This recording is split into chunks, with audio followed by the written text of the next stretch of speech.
Hey guys, it's Amber here. I know it has been quite a while since I posted to YouTube, and I'm terribly sorry about that.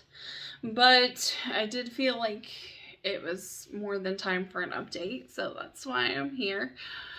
Um, Last I posted, we were pregnant, and we just had found out, and we had our first ultrasound, and they saw, I think, well, I don't know if it was before my first ultrasound or after my first ultrasound that I posted. But anyways, in any case, we were pregnant, and so I just wanted to update you as to how those ultrasounds went and kind of where we are with things now. So, for those of you who are following and give a crap at all what's going on, we had our first ultrasound at about 6 weeks gestation, and they went in, did the ultrasound, and they discovered the sac, and it was measuring a little, like just over 5 weeks.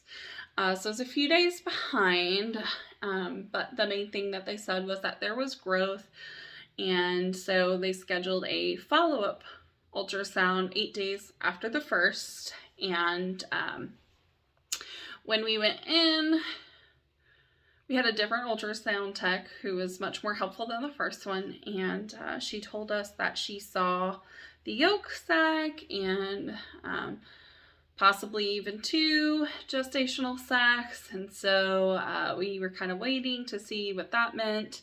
She didn't see much growth of the actual sac itself, though, so when we met with the nurse practitioner, she informed us that there had actually been 0 growth of the gestational sac, and confirmed that what we were having was we had experienced a missed miscarriage. And basically the theory was that the only thing keeping my body from miscarrying naturally was the fact that I was still taking the IVF medicine, all the drugs for that. So that was heartbreaking, to say the least. That was April 15th that we found out we were going to be losing the baby, which is oddly enough my mom's birthday. And it was just crazy. So we ended up not, like, they didn't even give us the option to do a D&C. Kind of wish they would have, but they didn't. And I stopped the medications that same day that we found out, and it was a few days later I started spotting, and then after a couple of days of dark brown spotting, I finally had my cycle, and it was the most horrible thing to experience. I used to watch movies and things where there would be a miscarriage and thought that the amount of blood that they showed was kind of an over dramatization or something, and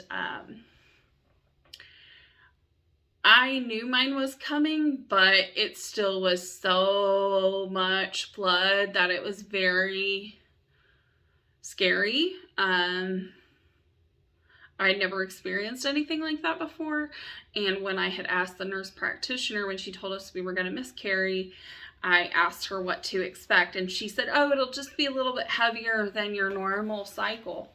And that was not the case at all for me. I don't know if that's usually how it goes, but for me, there was like way more blood, and like it just looked like a crime scene when I went to the bathroom. It was horrible. I did collect some of the remains, at least I think they were remains, of the baby.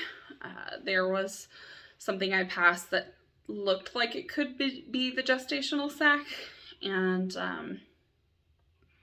yeah, I posted pictures and details over on Instagram, so I can link that post in the description below for you guys that are interested in having more information about that. But I will warn you, it is pretty graphic, and I shared pictures of the process of miscarrying because I wanted people to not be in the situation I was, where I felt blindsided by it, and to kind of have an idea as to what type of things you can expect when you miscarry naturally. And I would have been 7 weeks, like 7.5 weeks, I think it was, when I was told I was miscarrying. But the baby was still only measuring at about 5.5 weeks or so. I think it was 5 weeks and 3 days. So that was a lot to process. And I mean, obviously I'm not emotional talking about it now. I think I've dealt with a lot of the like first initial waves of grief, and it certainly wasn't easy.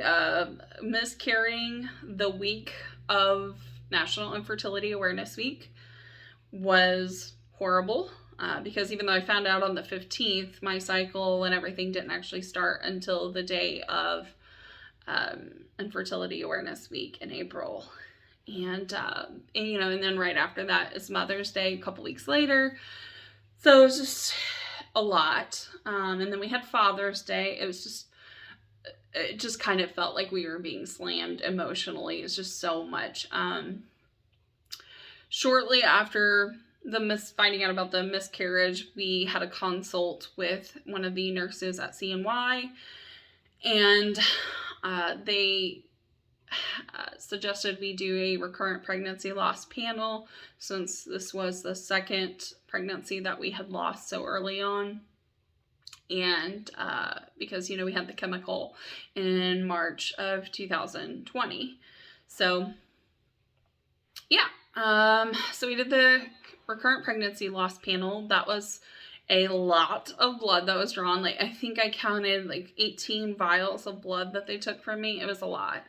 And we got the results back a little over a week later, and come to find out, I was like, they basically said that they can't confirm a diagnosis until you have a repeat blood draw 12 weeks after the first.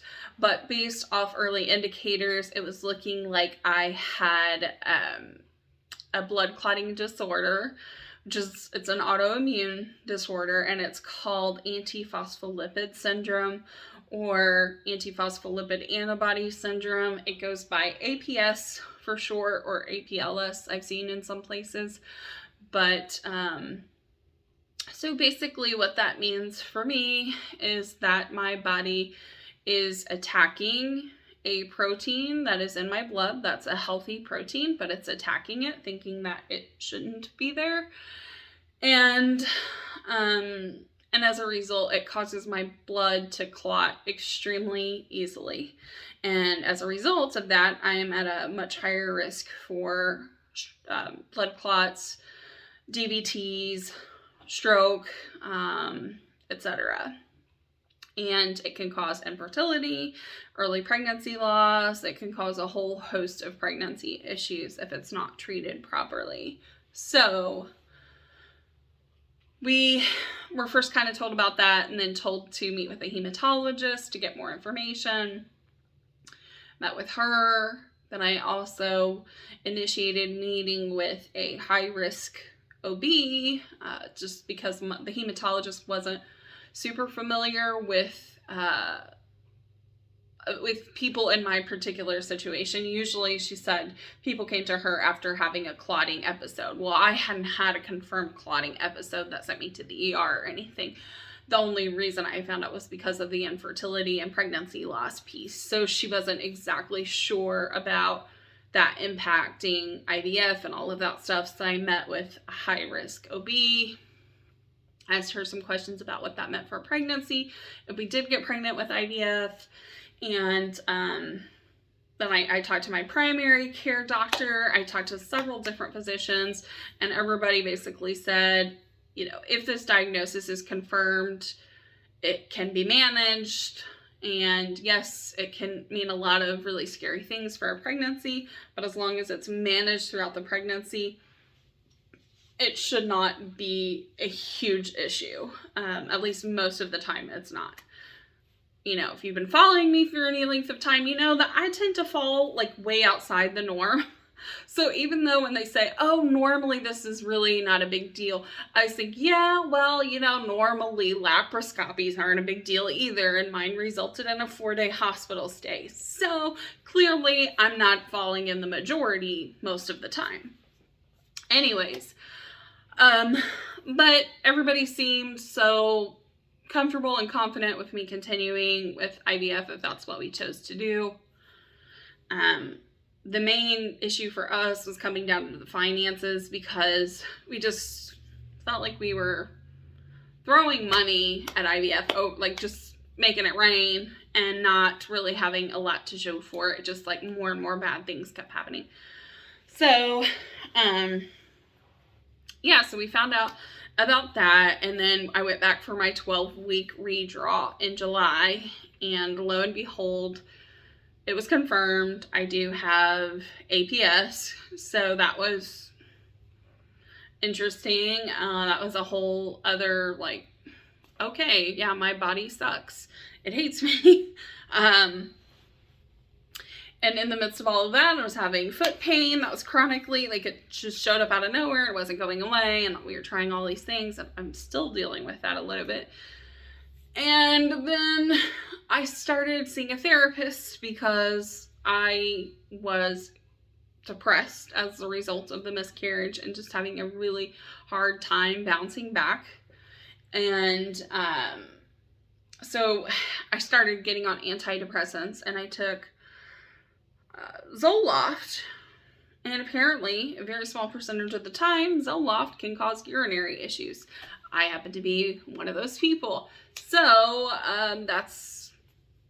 I started having these problems where I was like waking up all the time in the middle of the night, like 6 times, 7 times, 8 times a night to go pee. It felt similar to a UTI if you've ever had one of those, but without the pain or burning associated with it. It was just a constant need to pee.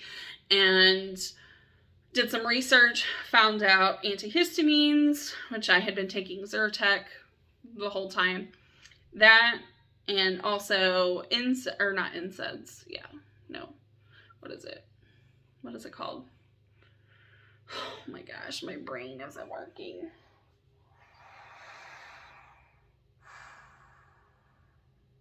SSRIs, that's the word. Which is a type of antidepressant medication. So like Lexapro, Zoloft, those types of things are SSRIs. And they can jack with your bladder, basically, in your urinary system, because apparently serotonin plays a huge role in your urinary tract. I had no idea. So I had to wean off the Zoloft, and I've been off of it now for, I don't know, probably like a week or so, maybe a little over a week, and haven't, knock on wood, haven't had a whole lot of issues since then. I'm sorry, I'm trying to make this, like, fill you guys in as thoroughly as possible while also making it very concise. And it's late in the day, so my brain's like, fried. But, okay, so what else? Those are the main things. Counseling has been going well. I've been dealing, one thing I've noticed is going through the trauma of a miscarriage has really exposed a lot of other things that I didn't know I was still struggling with from past traumas. So having a therapist there to kind of work through some of those things during all of this has been really tremendously helpful.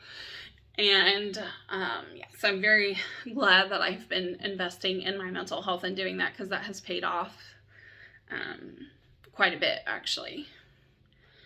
And, oh, my nephew was born July 5th, and he has been amazing. Having him around, I see him every week, at least once a week, and sometimes multiple times a week. And having him around at first was very difficult because it was like triggering the grief of our loss. But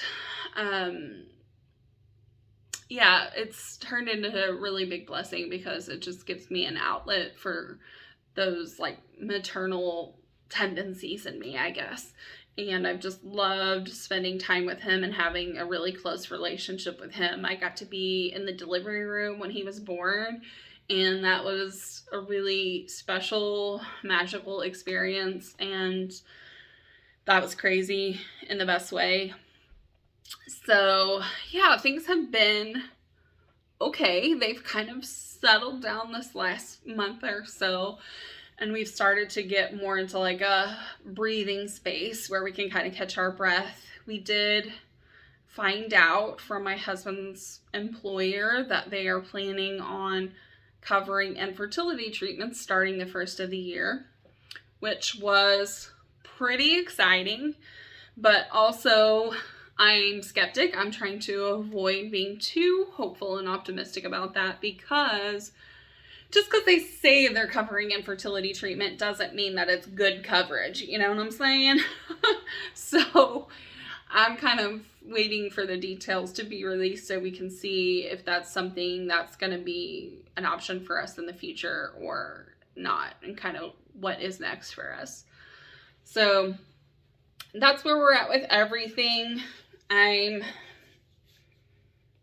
doing okay. It was really hard after the miscarriage, and I had a lot of really heavy, emotionally just draining grief days, and I still do have those moments of grief, like a couple of days ago, realizing that we were 20 days away from our due date was pretty heavy, and the idea that he could be here now or any day now, and yet I am not pregnant, and that's something that is really hard to let myself like ruminate on too much, because it's just sad.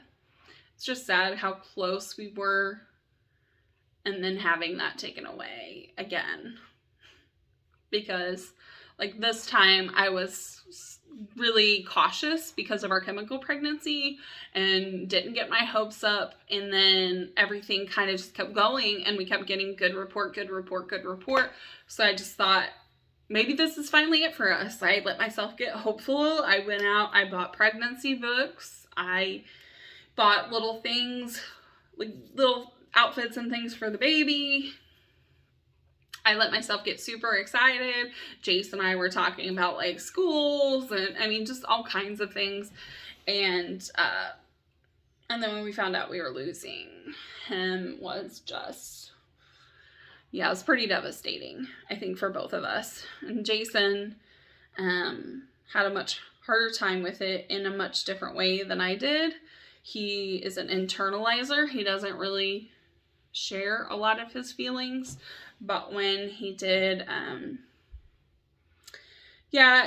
one thing I kind of want to share real quick before I hop off is that if you are going through a miscarriage, or you just had one, or you know somebody that's going through it, one thing I want to say is that it's really easy to be there and supportive of the mother and see how she's having a hard time with it. But like, just remember that it's also the partner, the father, that is going through it too, and their grief may look different than their partners. So just extending compassion to your significant other, if you're the one going through it, that they're going through it too. And even though it may look differently than it does with you, they're still grieving. So just extending some kindness and making opportunities for communication, even if they're not super willing to be vulnerable and share those feelings, at least giving them the space to do that and encouraging them that they are, like, it's okay to have those feelings and that you're there if they ever do want to talk about it. So that's the only thing I'll say there. But anyhow, Sorry, I'm just like, I think I'm feeling anxious talking about this. And so that's why I'm like breathing heavy, and I just realized that. And I'm also trying to get through this as fast as possible because, to be honest, I really didn't want to do this video, but I know I needed to because I don't like cliffhangers. And because if we continue this in the future, like, I just would rather have this chapter, like, already have been discussed, shared, and now we can move on. You know what I'm saying? All right. So anyhow, that's that. I know this is really long. Thanks for sticking with me the whole time. If you did, if you didn't, I still love you. And I totally understand. It's a lot of information, a lot of rambling, a lot of Amber being like, what's going on? I don't know. Have a great day. Have a great week. Have a great Thanksgiving, because that's coming up. And I don't know, at some point I'll keep y'all posted on what's next for us. In the meantime, if you have an Instagram account, please feel free to pop over and follow me on there. I promise you it's way better than just following me on YouTube because I share way more consistently on there. I also have a Facebook page that I share a lot of the same things as our Instagram account, but I also put some things different on Facebook. So anyhow, I love y'all. Thanks for hanging in and bearing with me. Bye, guys.